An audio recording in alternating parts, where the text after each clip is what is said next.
Good afternoon, everybody. Welcome to this beautiful sunny afternoon.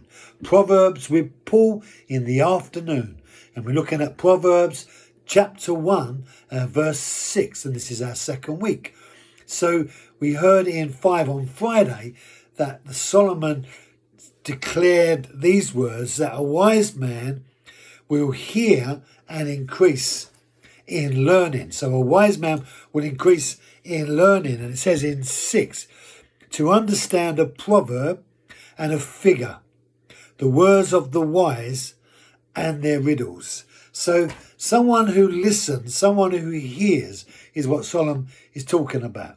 And so that question to ourselves, are we someone who listens, someone who hears? Or are we always someone that says, yes, but, yes, but?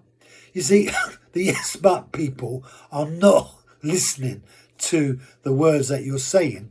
They are really preparing themselves in their defense of their own perspective. But the one who hears is positioning themselves to be able to respond to you in regards to the information they now have regarding the things you've said in a way that would assist them in their learning. So the learning of one who listens is always active, and the unlearning of the one who refuses to listen is never active. They're just dull in their understanding of the things that make them who they are. And so when we understand something, it's like we gain an insight into the reality of what it is that's being presented. Now, the words of the wise and their riddles. And the reality of a riddle is to try and fathom what it is that's being presented with an understanding that makes sense. So when I was a kid, my brother was always coming up with riddles about how to get boats across the river with a dog in one of it and all that. And I never understood what he was talking about because I was always trying to work logically. And when we're listening, we don't work logically. We're listening to, as it were, the obvious truth that's being presented.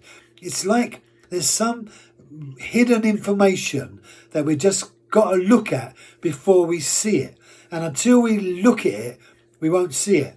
And that looking at it really is the part of us that is ready to hear, ready to listen. I wonder, will you challenge yourself to be someone who listens? Let me say this, if you are a listener, you will always have people around you that love you because everyone needs to be listened to. Listening is one of those precious things that God has given to us as human beings. Have a great day and I'll see you tomorrow